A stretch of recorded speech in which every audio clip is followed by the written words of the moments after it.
Mateus 15. Então chegaram ao pé de Jesus uns escribas e fariseus de Jerusalém, dizendo: Por que transgridem os teus discípulos a tradição dos anciãos, pois não lavam as mãos quando comem pão?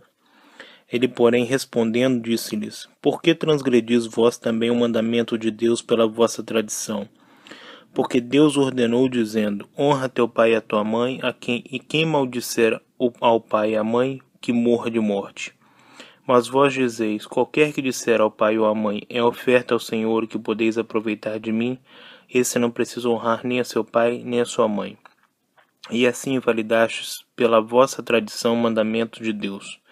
Hipócritas, bem profetizou Isaías a vosso respeito, dizendo: Este povo honra-me com seus lábios, mas o seu coração está longe de mim. Mas em vão me adoram, ensinando doutrinas que são preceitos dos homens. E chamando a si a multidão, disse-lhes: Ouvi e entendei. O que contamina um homem não é o que entra na boca, mas o que sai da boca, isso é o que contamina um homem.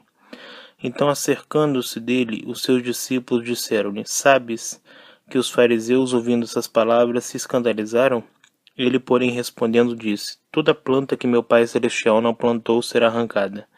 Deixai-os, são condutores cegos. Ora, se um cego guiar outro cego, ambos cairão na cova. E Pedro, tomando a palavra, disse-lhe: Explica-nos essa parábola. Jesus, porém, disse: Até vós mesmos estáis sem entender? Ainda não compreendeis que tudo que entra pela boca desce pelo ventre e é lançado fora? Mas o que sai da boca procede do coração, e isso contamina o homem. Porque do coração procedem os maus pensamentos, mortes, adultérios, prostituições, furtos, falsos testemunhos e blasfêmias. São essas coisas que contaminam o homem, mas comer sem lavar as mãos, isso não contamina o homem. E partindo Jesus dali, foi para as partes de Tiro e de Sidom. E eis que uma mulher cananeia que saíra daquelas cercanias clamou, dizendo: Senhor, filho de Davi, tem misericórdia de mim, que minha filha está miseravelmente endemoniada. Mas ele não lhe respondeu palavra. E os seus discípulos, chegando ao pé dele, rogaram-lhe, dizendo: Despede-a, que vem gritando atrás de nós. E ele respondendo disse: Eu não fui enviado senão as ovelhas perdidas da casa de Israel. Então chegando ela e adorou-o, dizendo: Senhor, socorre-me. Ele, porém, respondendo, disse: Não é bom pegar o pão dos filhos e deitá-lo aos cachorrinhos? E ela disse: Sim, Senhor, mas também os cachorrinhos comem das migalhas que caem da mesa de seus senhores. Então respondeu Jesus e disse-lhe: Ó mulher, grande é a tua fé, seja isso feito para contigo como tu desejas. E desde aquela hora a sua filha ficou sã.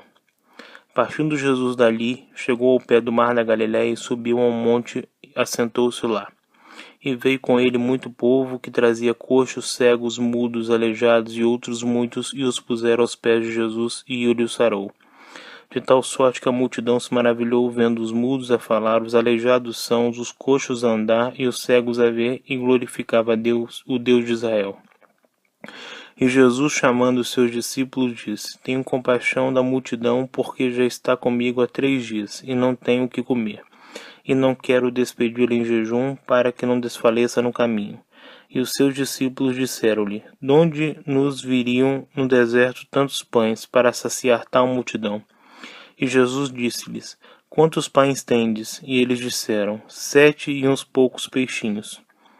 Então mandou a multidão que se assentasse no chão, e tomando os 7 pães e os peixes, e dando graças, partiu-os e deu-os aos seus discípulos. E os discípulos à multidão.